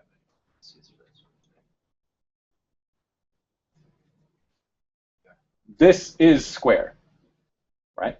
Okay, so it's just since it's a specific type of make power. That's right. It's a specific type of make power. So, because look what make power does. Make power returns a function. So square is a function. That is the result of calling make power. Right. A function is the result of calling make power. That function that it returns takes one parameter, right? So that's how I know that when I call square, I have to give it 10, right? So I do. I think this is an intentional sort of mind trip. So this stuff is hard. Yeah. Yeah. So whenever you call make power inside the square, does square hold on to power as a variable that holds the value that you gave it, or is it just holding the value itself? It's internally, it's still holding on to a local reference to power, but that value gets. It's like it takes that scope and completely cuts it off of everything else and keeps it with it. And so it knows that power still refers to something. It hasn't resolved what that something is, but nobody else anywhere has access to that scope. It's closed up around it. It's like it's created a gate around it. That power now only refers to the power that this function is referencing. No, nothing else can change it, right? So, yes, so power is still an internal reference that can be used, but only from within, that function. So, yeah. Is it in any way similar to it's Christmas time? Two different gingerbread men, but I mean it's the same mold and everything, but you call one Sally or something. But I mean it's the same. They're both gingerbread men. They're both the. I mean, if you could think of a gingerbread mold as a function that you give gingerbread as an input to, and as an output it gives you a little bit gingerbread man that is itself a function that maybe sings a song or whatever, then yes, I think that metaphor could apply. Can we use that metaphor for all? If the metaphor helps you understand what is happening, absolutely. So, but don't let the metaphor stand in place for what's actually going on. I was like, for a second there, I wasn't sure I was following. Okay, this is super tough stuff. I think this is where it starts to get a little more mathematical. Fortunately, you don't need to know too much about this. It's important that I point it out because you might see it, and it's good to understand that we can return functions from functions. That is not crazy. Again, just to reiterate, more importantly, we can accept functions in functions. We see that all the time, and I think that was a little clearer when we looked at that. So, okay. I'm going to introduce you to one other bit of syntax that is unrelated, but is an important bit of syntax that is worth talking about when we're talking about advanced functions. It is called a self-executing function. So this is a function that runs the very same instant that we define it. So normally when we create a function, we say function whatever. I'll do a variable assignment, var foo equals function, and then console.log in foo, right? This does not get executed. Console.log doesn't get executed when I define that function. I actually have to call foo for console.log to be executed. Nothing surprising there, right? A self-executing function will actually execute this guy at the same time that I declare it. And you'll see this used in JavaScript quite often, actually. How do I do this? So one, I'm just going to get rid of this whole variable declaration, right? So we know that a function is really this bit of data that's it's carrying around. So I just have the function that I want to self-execute.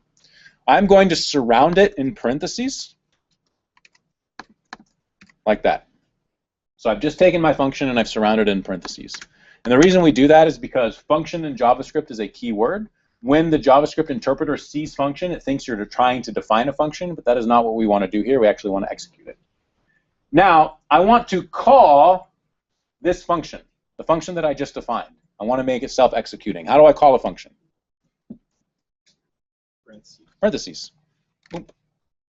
And it's a statement, so I should end it in a semicolon. Now, this function immediately gets executed as soon as the code sees it, as soon as the running program sees it, and so console.log gets executed and sends in foo to the console. So if I run it, we can see that infoo got called. Even though I didn't have to actually call this function from somewhere else, it's because I named it. This is called a self-executing function. Why would I want a self-executing function? Not necessarily speed. What do we know about functions? What do they do to variables? What do they do to scope? Define it. Yeah, they define a scope. So they define a local scope. So anything that gets defined inside of this function, say var bar, is only available inside this function. It's no longer available anywhere else. I'm in a new local scope. So when I've got a self-executing function like this, I can do all kinds of stuff in it without adding variables to my global scope, to my global namespace. I think that's one of the main advantages of a self-executing function. Milo might know of some others. You know why else a person would use a self-executing function? Yeah, on page load. They just want to execute it immediately. So not quite speed, but more like order. now. And a lot of times you'll see a self-executing function that needs to set up a lot of variables in order to accomplish what it wants to do. But you don't want those variables to be in the global namespace, the global scope. So instead you wrap it inside of this and just call it immediately. And you've restricted all of these variables inside, so they're no longer messing with your namespace and messing with your scope. But I get the guarantee that that code executes immediately. So, which is what would normally happen if I tried to do var like that, except for now var is in my bar is in my global scope, which is exactly what we wanted to avoid. So we use a self-executing function. We're not going to write this too often, but you'll see it. So jQuery uses this. Yeah. When the function ends and the scope is over, does it return all the memory to? It should, yeah. So because this is an undefined function, so it doesn't have an identifier anywhere, so it can't. It's no longer referenced from any point in the program. So it should just get cleaned up at some point by the what's called the garbage collector once it's done. So. jQuery actually uses that. They'll actually pass in the document. Yes. To the function. Right. And attach jQuery to the document. To the document. So okay, and that's good. I'm glad you mentioned that because I wanted to show you that you can pass parameters to a self-execute. So a self-executing function is just a function. We know how to give parameters to a function, right? It needs a parameter list, so I could say input, right? And let's say that this function just console.logs input. Now, how do I pass an argument to input? This function takes a parameter, so how do I get something in there? How do I get a string in there? Put it in the parens, sure, right? Admittedly, I think that looks bizarre. Yeah. So I mean, then you're like, okay. And if you see this, if like you've learned some JavaScript and you're feeling pretty good about JavaScript, and you see this the first time, and you look at it and you're like, what in the hell is going on here? Like that was my first response. And people don't space it out very nicely either. So you know, it still looks like that, and like it's all tight because they're saving lines, you know, bytes of space and stuff like that. So it looks like that, and you're just like, Well, it just calls itself with OKCoders as the input. So, but incidentally, since we know that a function is a closure, it can if this were an environmental variable, it would grab a hold of that and then carry it around with it until the function is finished executing. So it might have some practical reason for doing that. Who really knows? The pros do. I bet you Milo does. Laying over there. Okay. I wanted to go through two examples of defining our own our own higher order functions that are great examples and will really solidify understanding of this. But we're out of time, so this is a long topic. So we're finishing a couple of minutes early. I don't have a homework assignment for this.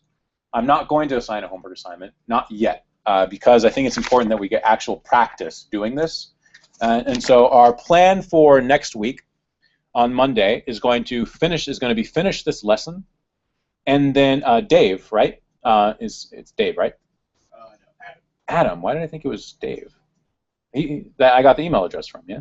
Yeah, okay. Excuse me. Adam is going to come in and talk about object-oriented programming in JavaScript, which is also another mind-blowing topic. So if this one was sort of like, oh my God, object-oriented programming will be the same. And then on Monday, I will assign a homework assignment for this topic. So we're gonna get into some practice using callbacks and functions on objects and things like that. One, because it's mainly because it's really important to understand this stuff. We don't want to get confused by this. We're going to use this all the time in Node, all the time. As soon as we start learning how to program in Node, we're going to be doing this stuff. And so I mean, this is about as advanced as this JavaScript, basic JavaScript that we're going to learn. I don't even know if it necessarily gets all that more advanced. I guess apply and call and stuff, but Adam will talk about some of that next week. So review this material. Maybe even read over the two higher order functions that I wanted to create. They're on the GitHub page, so that when we come to class and go over those, it'll make sense, because building them up clear, once you see them all put together and you just like look at it, you're like, man, that's tough. I'm not exactly sure what's going on there. So review and read. Read the chapters in Eloquent JavaScript on functional programming and on object-oriented programming, and that will much better prepare you for Monday's lesson than if you have not read that stuff. So let's focus on that. Focus on review and reading as homework. So, yes? So if you're like some of the more advanced people in the class and like some of this stuff that we're still covering right now bores you, Kern and a couple other people, Zach, we're like just doing like throwaway projects. Like we're building a roster, and it's gonna use all the technologies that we're gonna use in this class. So it might help you get ahead a little bit or actually build something. And the other one that I was gonna build was like a homework app, so that it'll actually test your work. I'm actually gonna use Noteschool.io to build it. Oh, sweet. They have like a template. Oh, cool. Check that out. I don't even know what that is. Yeah, sweet. So hook up with Mio if you want to work on some more advanced stuff. So, but be prepared for it to be advanced stuff, right? So, ish. He's like, oh, I do this stuff over lunch break. So, cool. Anything else? Tuesdays. Yeah, so like when we do the homework help Tuesdays, and we'll actually meet in person. But I'll make a repo so like you can work on it like at one person. We want best time like after today. Yeah. Okay, so Alicia on Google Plus On Twitter. Yes. Yeah, tweet it and then I'll retweet it and I'll retweet it, I guess. So tweet me at OKCoder so I know what's up. And I'll repost that. Awesome. All right, thanks guys. Let this one soak in. So.